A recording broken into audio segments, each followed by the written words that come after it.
Hey guys, tonight we're stepping into the stiff collars and silent parlors of the Victorian era, an age of handwritten letters, gloved hands, and more invisible social traps than a minefield. The year is 1876. You're seated beside a flickering oil lamp, the scent of beeswax and dried lavender lingering faintly in the warm air. Outside, hooves echo on cobblestones.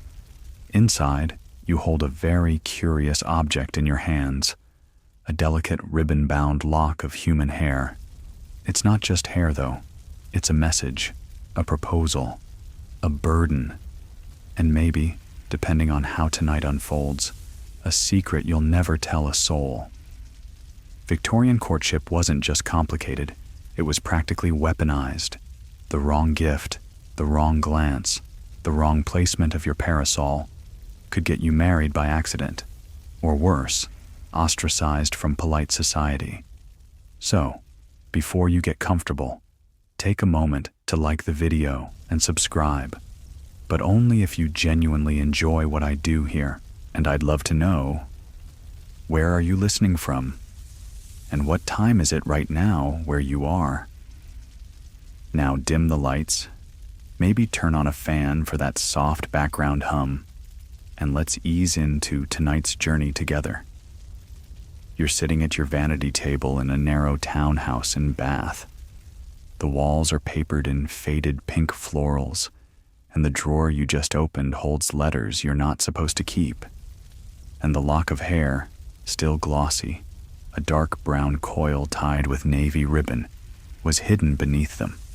It belongs to a man you've never kissed, never touched, never called by his first name, and yet, in the unspoken language of your world, you might as well already be engaged.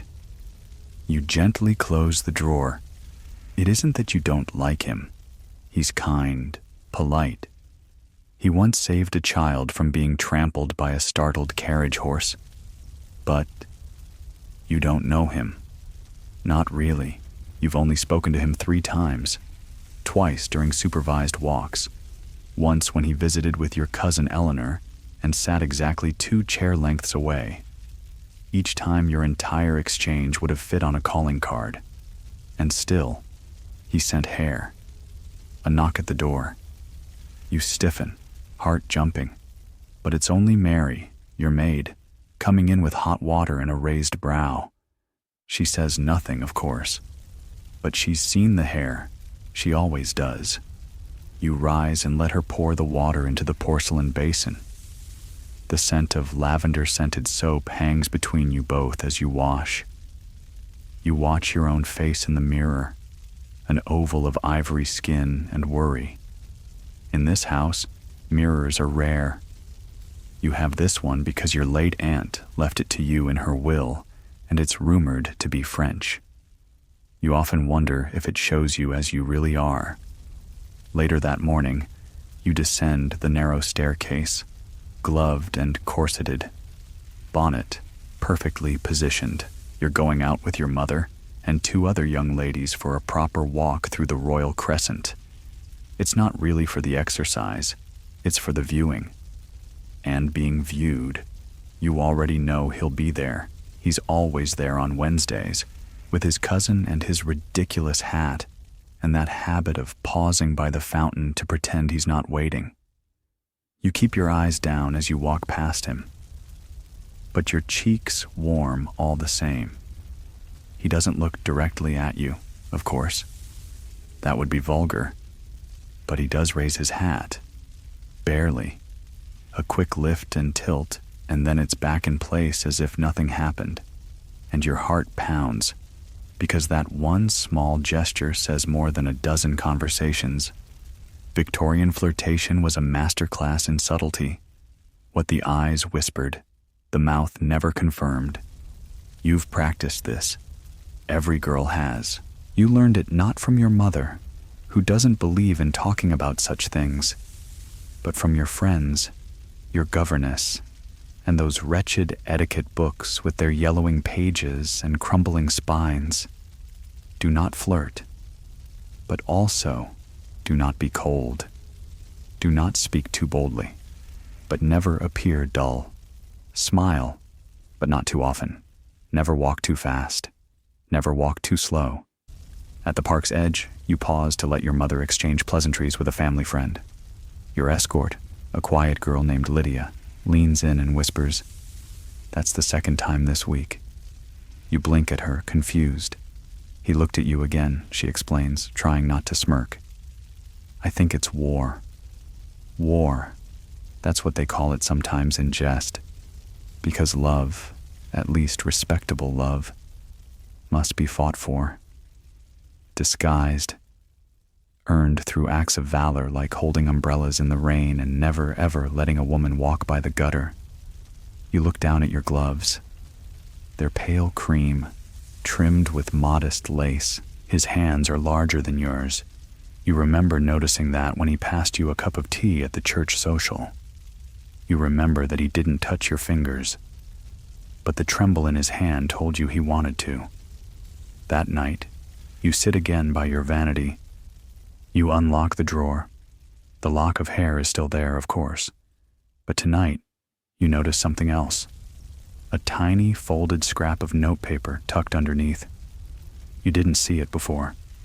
You unfold it. It's blank at first, and then you realize it's not a letter. It's a drawing, pencil lines, faint and hesitant, your face sketched in profile, caught in the act of tying your bonnet. You should burn it, or at least return it. That's what the rules say. But you press the drawing flat and slip it into the book of poems you keep by your bedside. No one has to know. The next morning, bath is soaked in rain. You can hear it before you open your eyes. Soft, persistent, tapping like 1,000 fingertips against the window pane. The world beyond your curtains is gray and blurred, and somewhere beneath it all, the city sighs. Rain means no promenades today. No delicate encounters under marble colonnades. No chance meetings disguised as coincidence. But it doesn't mean the world stands still. Downstairs, your mother is already awake, seated in the drawing room with her embroidery hoop, stitching tiny violets onto a handkerchief she will probably never use. You greet her with the usual soft curtsy and receive the nod of approval that passes for affection in this household.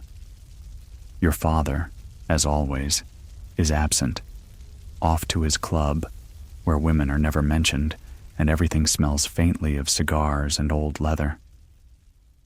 You settle into the chair by the window with a needlework of your own and a cup of tea that has long since stopped steaming. The city beyond the lace curtains shimmers under the drizzle. And you know what this weather really means. Today is a letter-writing day. You already suspect he'll write again. The last note, if it can even be called that, wasn't signed. The drawing had no initials, no date. Only the suggestion of intimacy. But today, if he's bold enough, he may break the code and send a line too personal, too pointed. And then you will be faced with a decision.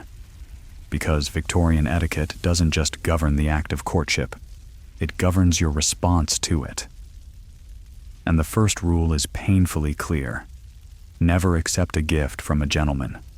Not a flower, not a book, not even a ribbon, and certainly not a lock of his hair. It's not about the object itself, it's about what it implies. To accept a present is to acknowledge affection. To acknowledge affection is to invite proposal, and to accept a proposal without permission or proper courtship is ruin. So what do you do with the hair? You haven't told your mother. You haven't told Lydia. And certainly not Mary, though you're convinced she already knows. She handles your wardrobe with the care of someone who's seen too much, and every time she straightens your drawer, you wonder if she's judging you in silence or protecting you in her own quiet way. The mid-morning post arrives with a single envelope, not addressed to you, of course. That would be scandalous. It's addressed to your cousin Eleanor, who lives in the same house, and who insists she barely speaks to the young man in question. But the handwriting is familiar, slanted, crisp. You recognize it immediately. Your hands tremble slightly as you receive the envelope from the butler and excuse yourself politely, retreating to your room under the pretense of a headache. You shut the door. You lock it. You turn the envelope over and over in your hands. It's not sealed with wax, just folded and pressed tight. Inside, a poem. Not Byron, not Tennyson. It's his own words, awkward and unsure, written in graphite that smudges slightly against your fingers.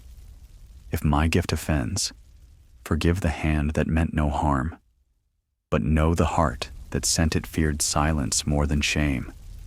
You reread it 3 times. He knows he's crossed a line. He's testing the rules, and in doing so, he's testing you. Because to acknowledge this poem is to step outside the invisible boundary your entire world is built around.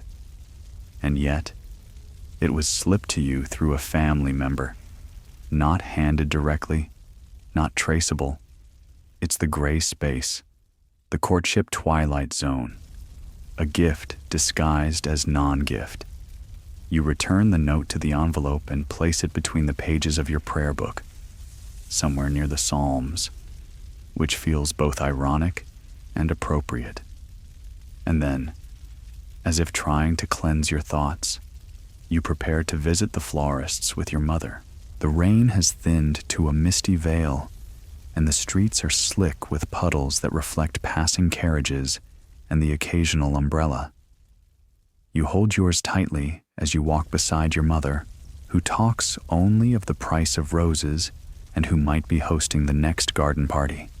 And then, just as you near the shop, you see him, standing at the other end of the square, umbrella tucked under one arm, hat in hand, eyes fixed downward. He's pretending to read a broadsheet, but it's upside down. He sees you, of course. That slight shift in posture gives him away. He straightens, not quite smiling, and tips his head slightly. Not a full bow, just enough. And your mother doesn't notice, or pretends not to. You do not return the gesture. Instead, you focus your gaze forward into the window display of the florist, at an arrangement of dahlias that seem far too bright for such a gray day.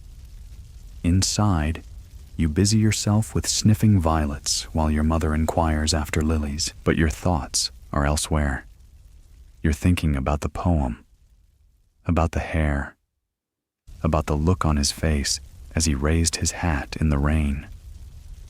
When you return home, Mary is waiting with dry slippers and a fresh pot of tea. She kneels to help you out of your boots, and for a moment, the silence between you feels heavy. Then she says quietly, "If you're not going to burn it, you should wrap it in muslin. The oil from your fingers will ruin it." You freeze, then nod. No questions, no judgment, just advice from someone who's likely wrapped more secrets than shoes. You do as she suggests.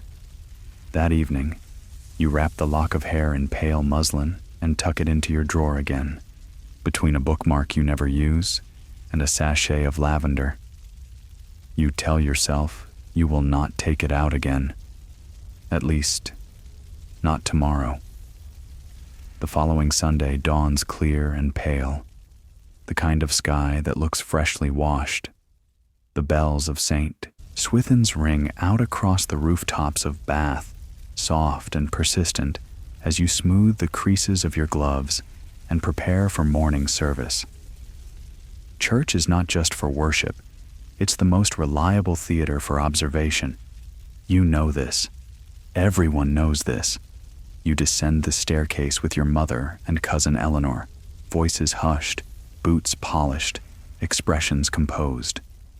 Across town, he will also be dressing, his cravat neatly tied, his cuffs carefully folded, and wondering whether you will be seated in the left pews or the right.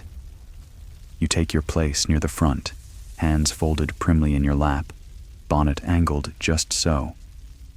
The organ wheezes softly through its first notes.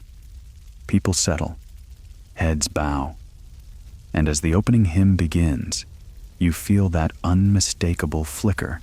The back of your neck pricks. Someone is watching. You wait 3 verses before allowing yourself a glance. He's 2 rows behind, slightly left, just visible between the shoulders of the Gainsborough sisters. He's not looking at you now. Of course not. He wouldn't dare. But he has seen you. And you have seen him. That's all it takes. After service, the congregation spills out into the square, and the dance begins again. Not a literal dance, though you sometimes wish it were. No, this is the ritual of slow movement, strategic loitering, arranged chance. He emerges with his cousin and deliberately steps into a patch of sun just beside the stone railing. Close enough to be noticed, far enough not to be blamed. Your mother is deep in conversation with a family friend, so Eleanor leans toward you and says under her breath, "Are you going to let him speak to you this time?" You glance at her, unsure. He hasn't been introduced. That never stops half the girls on Queen's Parade. Yes, and look how that's worked out for them. Still, you linger. He doesn't approach. He wouldn't dare, not without the sacred act of introduction. And that's the part you find increasingly unbearable. The world is full of eyes and rules. Even to say good morning would be a kind of scandal. And yet, here's the irony. You've already exchanged more than words. A lock of hair, a sketch, a poem. These are not small things. You remember something you read in one of the etiquette guides in your father's study, one you weren't meant to read. It said, "Do not mistake the silence of courtship for lack of intimacy. In our restraint, we declare our sincerity. You didn't understand it then. You do now." That afternoon, after a stiff and uneventful luncheon, your mother decides the weather is fair enough for a brief outing to Sydney Gardens. You're to accompany her, of course, along with Eleanor, who still hasn't forgiven you for becoming the more interesting cousin. As you walk the gravel paths, watching ducks drift lazily through the pond, your mind drifts too. And you begin to notice something about the way men walk beside women in public. They never speak too closely. They never touch. And yet, the men always walk on the outside edge, nearest the road, or in this case, nearest the gravel's edge, where the path might grow slick. It's subtle, but you see it everywhere. A silent message. If the world throws mud, let it land on me first. You wonder when that custom started, and you wonder if it's meant to protect or possess. Back at home, after dinner, you light a single taper and open the small leather-bound etiquette book hidden inside your embroidery basket. You turn to the chapter marked "Conduct During Engagement." It speaks of modesty, restraint, the importance of not embracing, even when alone. It also says that lovers may exchange portraits, letters, and locks of hair, discreetly enclosed. So, technically, you haven't broken the rules. And yet, you have. Because there's another rule. One not written in the pages. Never lead someone on if you do not intend to accept them. You press your fingers to your temple. You don't know what you intend.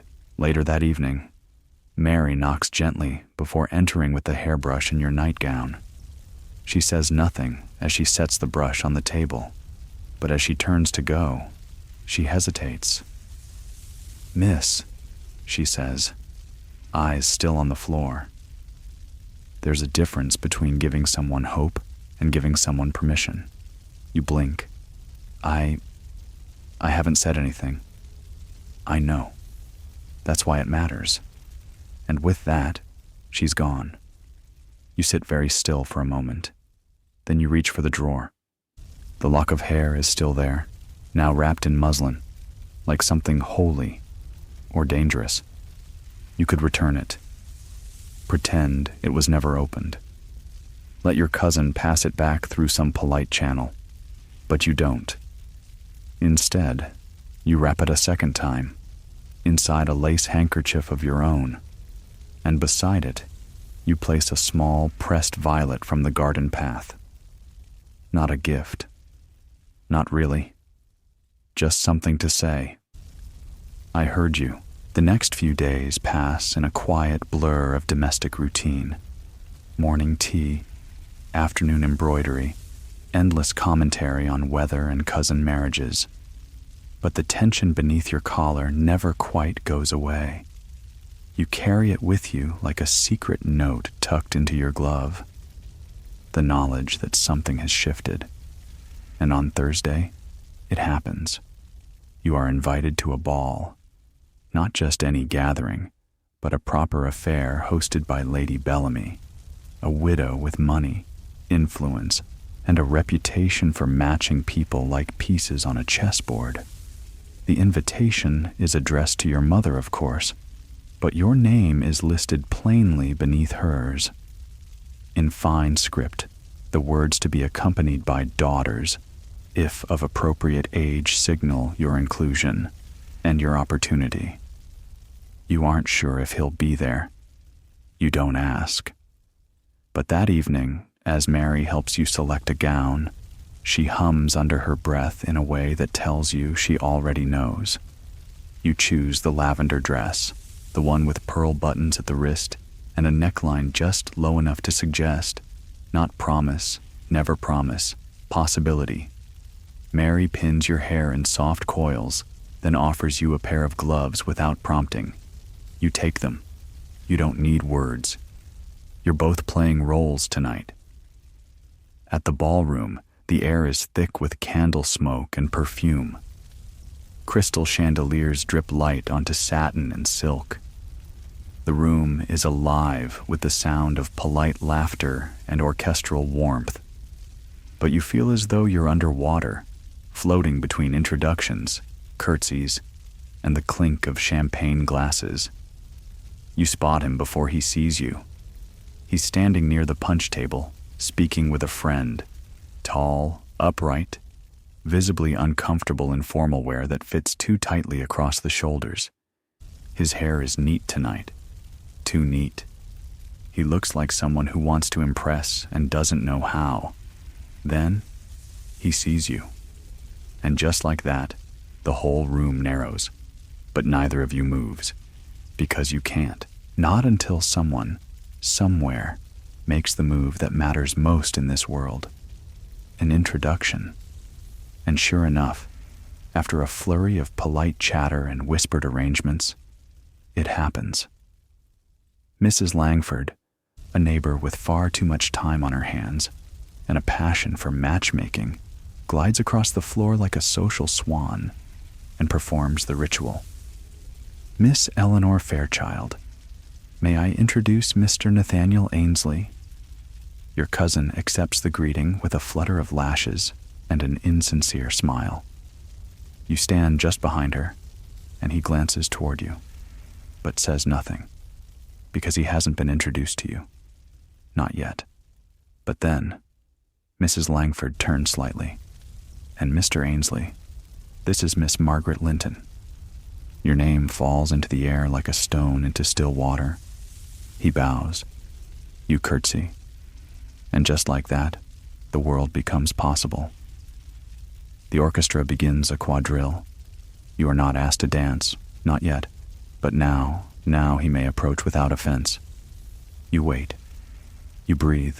You pretend not to glance his way. And then he does. May I have the pleasure? He asks. It is the first full sentence he's ever spoken to you. You place your hand lightly in his, and he leads you to the floor. The quadrille begins. It is a dance of formality. No touching beyond hands, no close steps, no chance for misinterpretation. And yet, every step carries meaning. Your gloved fingers brush. Your gaze meets his in a mirror across the room. For a moment, it feels as if the rules themselves are a kind of intimacy. But you do not speak. Because the etiquette books are clear. If you have just been introduced to someone for the purposes of dancing, you may not converse beyond the barest civilities. To do so would be presumptuous, forward, improper, and so you don't. You finish the dance in silence. As the music ends, he bows again. You thank him softly. He doesn't ask for a second dance, not yet. That would be too bold. Instead, he disappears into the crowd, leaving you with the sound of your own heartbeat and the echo of shoes on polished floor. Later in the evening, you walk briefly on the terrace to cool your cheeks. The air outside is sharp with early spring, and the lanterns cast long shadows over the stone balustrades. You are not alone. Couples drift like fog across the gravel path, but you spot him again, standing under a trellis of ivy, speaking to an older gentleman with a bookish posture. He sees you. This time he doesn't look away. He inclines his head, just barely, and you lift your gloved hand to adjust a pin in your hair. It's nothing, and it's everything. That night, back at home, Mary unbuttons your gown with quiet fingers. She says nothing about the ball. She doesn't have to. You're still glowing, though you wouldn't call it that. Not aloud. You sit at your vanity, brush in hand. You open the drawer, and for the first time, you don't touch the lock of hair. You only glance at it, acknowledging its presence. And then, you reach for the prayer book. You slip the pressed violet out and set it aside. You know what comes next. He'll write. And this time, it will be signed. 3 days after the ball, you wander downstairs like someone pretending not to hope for anything, only to spot it. A folded art magazine lying a little too neatly on the hall table. It's the kind of arrangement that says, "Someone has definitely hidden a scandal inside me." Your cousin Eleanor is nowhere in sight, but you can feel her fingerprints all over it. Metaphorically, of course. She'd never smudge a cover. With a quick glance around, you swipe it off the table and tuck it under your shawl like it's a contraband romance novel in a convent. Up the stairs. Door locked. Candle lit. Deep breath. Inside the pages, tucked between an engraving of a Grecian urn and something vaguely botanical, is a letter. His handwriting again, neater now, more confident, but still humbly slanted, like he's trying not to wake the neighbors. The message is polite, formal, restrained. He's requesting permission to, essentially, keep talking to you, in full view of your mother. It's the Victorian version of saying, "Would you like to grab a coffee sometime?" Except instead of a coffee, it's a chaperoned sit-down on an overly embroidered sofa, and instead of sometime, it's exactly at 2 o'clock for no more than 45 minutes, with minimal eye contact. Still, this is big. In the language of 19th century romance, this is basically the soft launch. You set the letter down and stare at the wall for a moment, your heart doing a quiet little jig under your corset. Then you place it carefully in the prayer book, because apparently that's where you keep your most sacred and least godly secrets now. And right on schedule, the next morning, your mother receives a second letter. This one's addressed properly, with his full name, his family's residence in the countryside, and a request for permission to call. Your mother reads it over tea and toast, raises a single eyebrow, and says, he writes neatly, "That's Victorian mother code for he's acceptable, but I'm not committing to enthusiasm." You nod like it's the first you've heard of him. On Saturday at 2 sharp, Mr. Ainsley arrives. His coat is navy, shoes polished to the shine of suppressed emotions, and his hair has clearly been combed by someone else, possibly under duress. He brings nothing. Good. A gentleman bearing gifts at this point would be moving faster than propriety allows, and you'd basically be forced to either marry him or banish him from your consciousness like a ghost. He sits precisely one cushion width away, offers no compliments on your appearance, and starts talking about, wait for it, Sir Walter Scott. Classic move. You respond with the right balance of intelligence and gentle detachment, trying to appear like someone who could discuss Ivanhoe, but who would never, ever quote it out loud. Eleanor is seated nearby, pretending to be absorbed in needlepoint, but you know she's counting every blink. This is how it begins. Courting, Victorian style. A structured series of polite, highly supervised conversations where neither party is allowed to reveal even an ounce of actual longing. You discuss books, weather, possibly rail schedules if things get too intense. The real dialogue happens between sentences. It's the pause when he asks if you like gardens, and your fingers twitch just slightly toward your lap. The moment his eyes flick to your gloves when you adjust them. The way your teacups clink like punctuation marks in a language. Only the two of you are pretending not to speak. He departs exactly 45 minutes later, with a nod to your mother and a promise to return the following week. After the door shuts, your mother says, he didn't slouch. That's promising. You manage not to roll your eyes. You're a lady. And he does return. Week after week. He arrives on time, always with a topic prepared. Current events, essays, something about the flooding in Yorkshire. He never overstays, never compliments your appearance, never so much as brushes your sleeve. But still. Your pulse skips when he enters the room. Your thoughts wander when he leaves. One afternoon, after he departs, Eleanor corners you in the upstairs hallway. If he brings you anything, she says in that maddening sing-song tone, you know you're practically engaged. You reply with a flat stare. I haven't accepted anything. She raises her eyebrows. Yet. Then walks off like she just won something. You dream that night of walking a hedge maze made of lace curtains. Every corner you turn, he's there. Hat in hand, expression unreadable. You move toward him and he disappears again, like a puff of powdered sugar in strong tea. And then, at breakfast the next day, you find something beside your plate.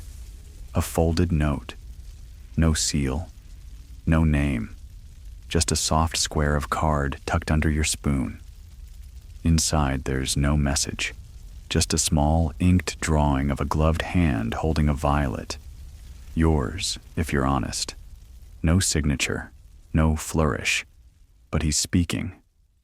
Historically, this is when courtships would begin to move toward formality.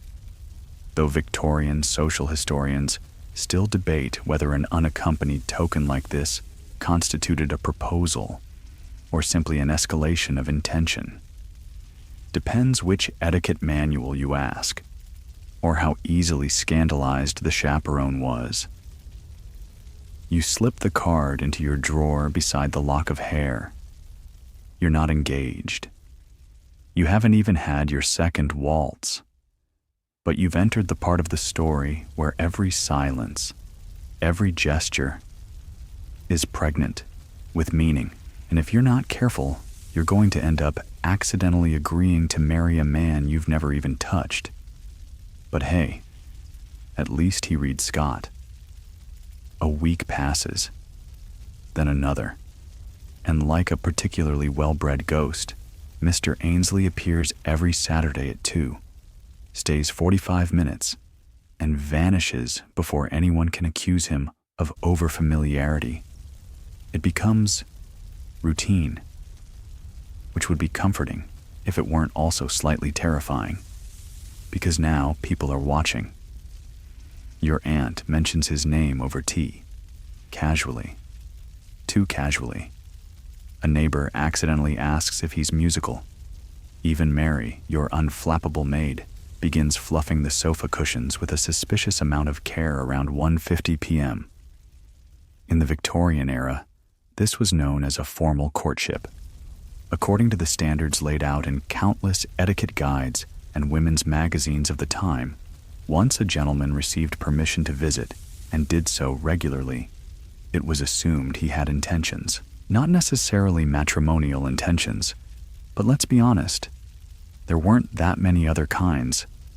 Your job now is to sit politely, respond wittily but demurely, and evaluate through layers of polite artifice whether this man is worth spending the next 40 years passing sugar bowls to. No pressure. One afternoon, he brings up the idea of travel. Not a proposal, not even a suggestion. Just an idle musing about how a man reveals his true nature under duress while traveling. You murmur something about the chaos of train schedules. He nods, and then, casually, as if he hadn't been rehearsing this line for hours, he says, "Have you ever taken the excursion to Brighton?" Oh dear, because that's code. In the 19th century, a trip together was widely seen as a test of character, and many etiquette writers, even the terrifyingly precise ones, acknowledged that how a man handled inconvenience, delays, or unexpected rain was more revealing than years of polite dinner parties. So the idea of travel, especially in mixed company, was delicate territory, but also tantalizing. It's the Victorian version of saying, "Let's take a weekend trip and see if we fight over directions." You answer cautiously, something vague about the sea air being invigorating. He smiles, and you know the idea has taken root. A few days later, your mother announces you've been invited, along with Eleanor, to accompany a small party to the coast. Mr. Ainsley will be part of the group. So will several others. You're told this in the same tone your mother uses to announce lamb has been overcooked. Emotionless, final. And just like that, you're going on a trip together. Not alone, of course, but still. This is the real test. The morning of departure, Bath is shrouded in pale mist. You board the train in a flurry of cloaks, hat boxes, and chaperone-based anxiety. Mr. Ainsley offers his hand as you step up into the carriage. You hesitate, but you take it. He does not hold on too long. He does not comment on the softness of your glove, which is both disappointing and perfect. The train lurches into motion. Across from you, Eleanor falls instantly asleep against the window. Your mother is pretending to read the Times, but she's 3 stops past pretending not to listen. You and Mr. Ainsley discuss poetry. Again.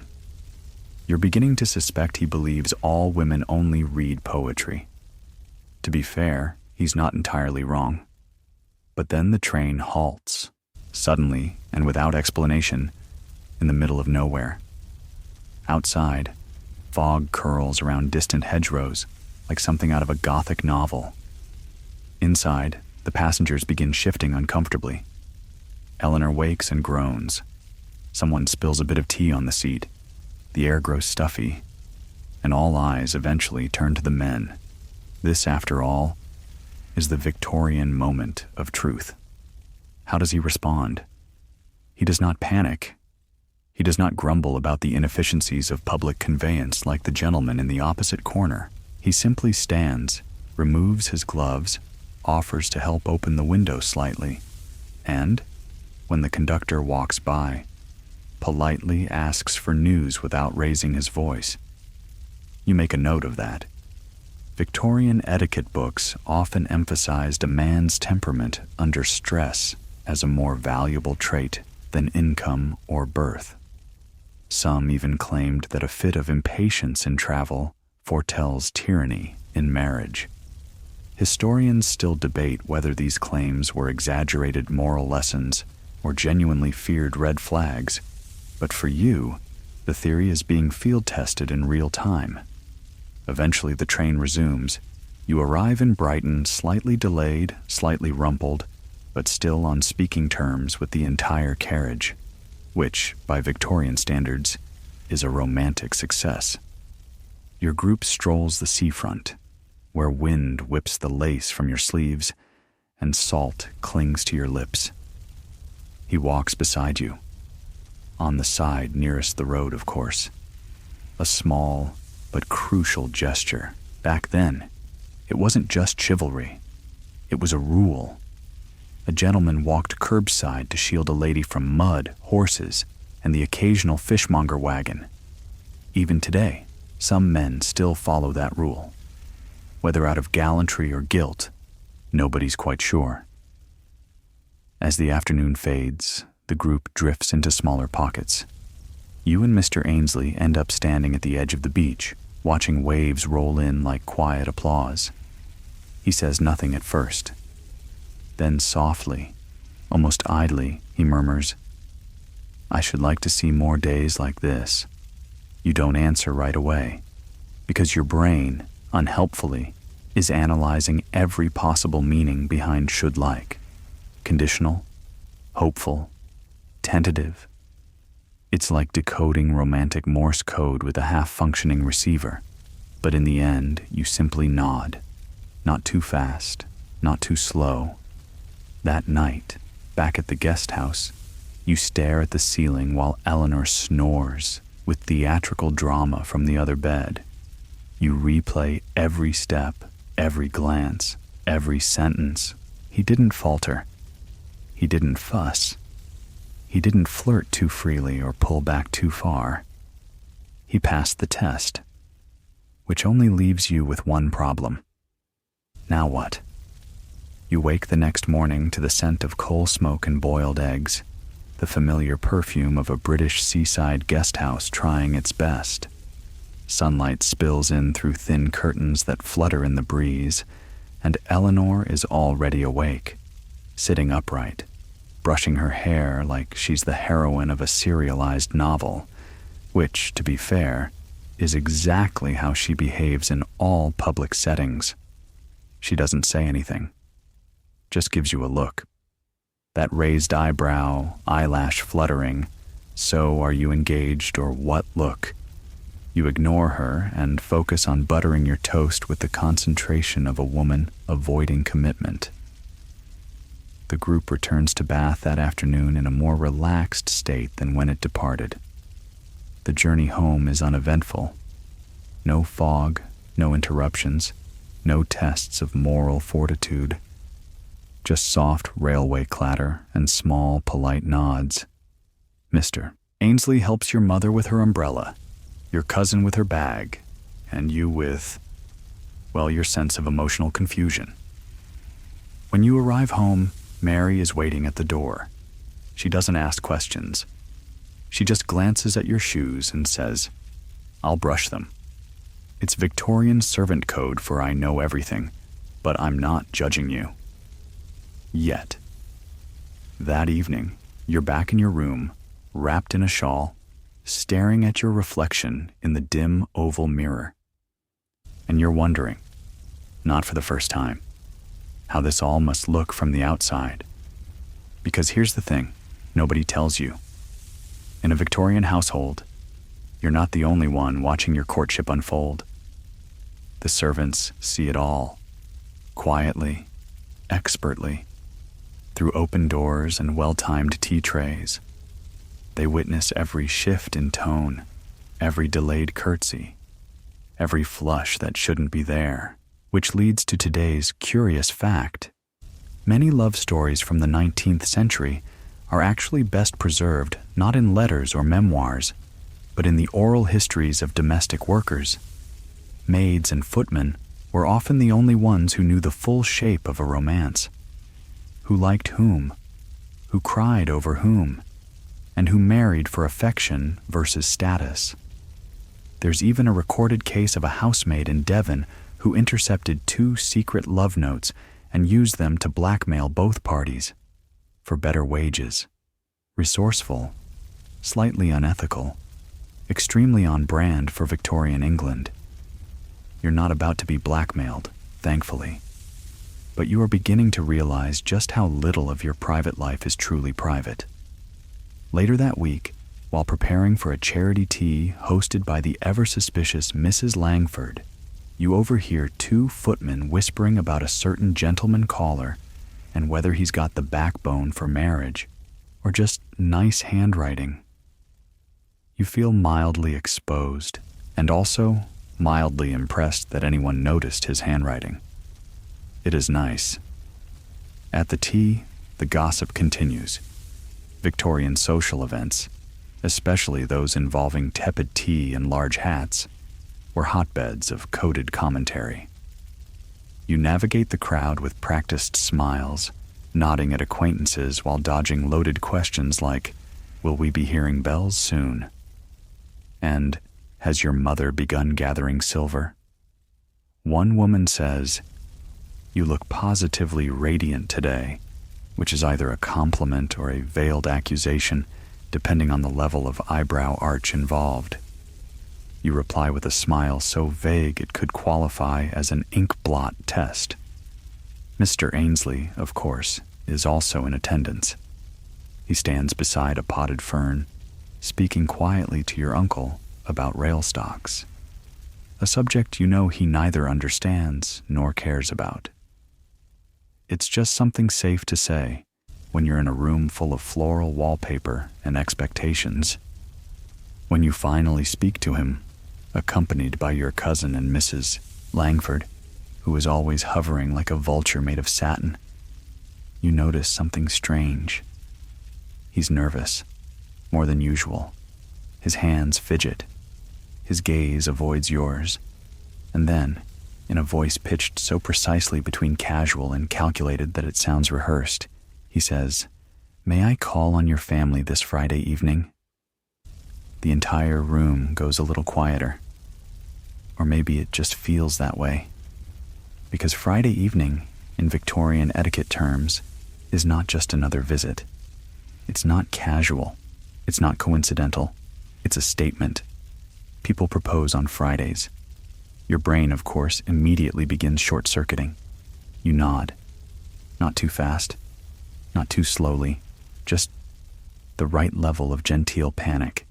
The rest of the event blurs by. You're aware of cakes, of lemon water, of someone dropping a teaspoon. But your mind is far away, somewhere between what will I say and does my hair look thoughtful enough. That night, you sit in bed, covers drawn up to your chin, as Mary brushes out your hair with her usual silent efficiency. Then, without looking at you, she says, "Some men like to make a lady wait. Others like to ask before she's quite sure of her answer." You blink. And which is worse? Mary shrugs. Depends who's asking. Which brings us to today's scholarly squabble. Historians still debate whether Victorian proposals were usually planned and rehearsed, or if they were often spontaneous, spurred by social pressure and gossip before the courtship had fully ripened. Some diaries suggest long months of conversation, while others imply spur-of-the-moment declarations made in gardens, libraries, or awkwardly at funerals. You really hope yours won't be the funeral kind. You close your eyes and try to sleep. Friday is coming, and your answer, whatever it is, will no longer be something you can keep in a drawer beside a lock of hair and a sketch of your gloved hand. It'll have to be said, out loud, in front of witnesses. Terrifying. Friday arrives the way big days always do in the Victorian era, cloaked in overly polite normalcy and the distant smell of boiled cabbage. Breakfast is quiet. Too quiet. Even Eleanor, who normally talks through toast, is unusually reserved. That's never a good sign. You sip weak tea and try not to glance at the clock every 5 minutes. Mary has already adjusted your hair twice, and you suspect she's secretly counting your breaths to monitor whether you're about to faint or simply nervous. By noon, your hands are too cold and your thoughts are too loud. He's coming, not just for tea, not just to talk about Walter Scott. This is the visit, the one people write about in letters, with phrases like, "He made his intentions clear, and they are expected to announce soon." You haven't even said yes to anything yet, and you're already being anticipated. And yes, you did ask for this. You didn't burn the hair. You kept the sketches. You gave him a pressed violet, for heaven's sake. You practically monogrammed your intentions. But now that it's happening, your body is reacting like you're about to be marched off to the guillotine, rather than gently interrogated under your mother's watchful embroidery. When the knock finally comes, right on the dot at 2, everything stills. He enters wearing a darker coat than usual. He bows a little deeper. He smiles, but it's a smaller smile. Less tea and cakes, and more I'm about to risk humiliation.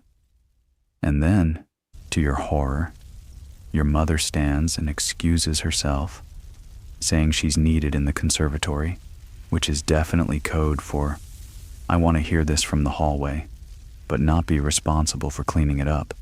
And just like that, you're alone with him, almost alone. Eleanor is pretending to read, badly. Mr. Ainsley doesn't sit immediately. Instead, he stands near the fireplace, turning his hat slowly in his hands. He's rehearsed this. That much is obvious. You can almost hear the echo of his inner monologue. Open with sincerity. Maintain eye contact. Don't use the word destiny. And then he says it. Not dramatically, not romantically, just quietly, like it's a thought he's finally decided to say aloud. He would like to request your permission to begin a formal engagement, pending, of course, your approval and that of your family, and the proper transfer of introductions, correspondence, and potentially, one day, a ring. It's not a surprise, not really, but your stomach still lurches a little like it didn't get the memo. You pause, because of course you do. There's no correct response time. Too quick, and you seem overeager. Too long, and he might spontaneously combust. You say yes. Not a shout, not a squeal. Just one gentle, soft-spoken syllable that somehow means, yes, I'd like to move into a lifetime of shared umbrellas and the occasional shared silence. His shoulders drop the tiniest bit, like he's just exhaled after holding his breath since Michaelmas. Eleanor doesn't look up, but you hear her page turn sharpen, which is cousin code for finally. The next hour passes in that strange glow of mutual relief and barely restrained formality. You sit a little closer than usual. You speak a little more freely. He finally allows himself to say, "You looked lovely at the Brighton excursion." And you finally admit you liked the violet drawing more than you should have. No one faints. No one swoons. No one starts singing madrigals. But something has changed. This is now a courtship on record, which, as it turns out, is when the rules get even more complicated. Historically, Victorian engagements weren't private. Once declared, they triggered a whole series of expectations, including visits between families, approval of dowries, and, oddly, a sudden flurry of hair-related keepsakes. Yes, actual hair. More locks were exchanged, but now braided, encased in lockets, or sometimes woven into alarmingly intricate brooches. Quirky fact of the day, there was even a fashion trend for lovers' hair bracelets, woven from a fiancé's tresses and clasped with tiny gold initials. Romantic? Possibly. Slightly creepy? Absolutely.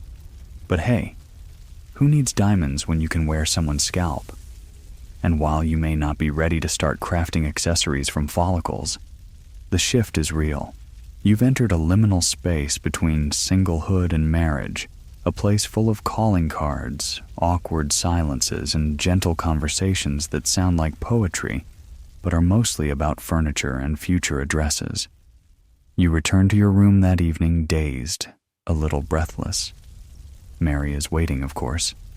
She has your nightdress folded with militant precision and a look that says, "I know more than you think I know, and I definitely ironed it better than you deserve." As she unpins your hair, she finally says, "So," he asked. You nod. And I said yes. She hums, nodding as if she's been saying "I told you so" in her head for 3 weeks. Then she leans in to blow out the candle, pausing halfway. "Don't let him think he's won," she whispers. "Make him earn the part where you stop calling him Mr. Ainsley." You grin in the dark. Because honestly, she's right. Which brings us to one last academic wrinkle. Scholars still debate whether women in Victorian England had more power than we assume.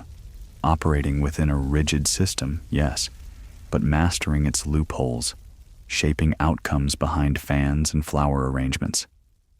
Some say the system trapped them. Others argue it trained them to navigate with exquisite strategy. You don't have an answer to that.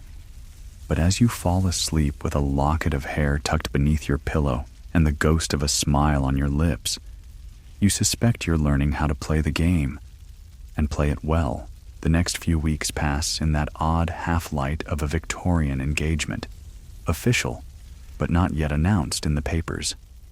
Personal, but discussed in every drawing room from Bath to Bristol. You now have a designated spot on the sofa for receiving him. Your cousin has stopped pretending to be surprised, and your mother has started casually referring to household silver as yours, eventually.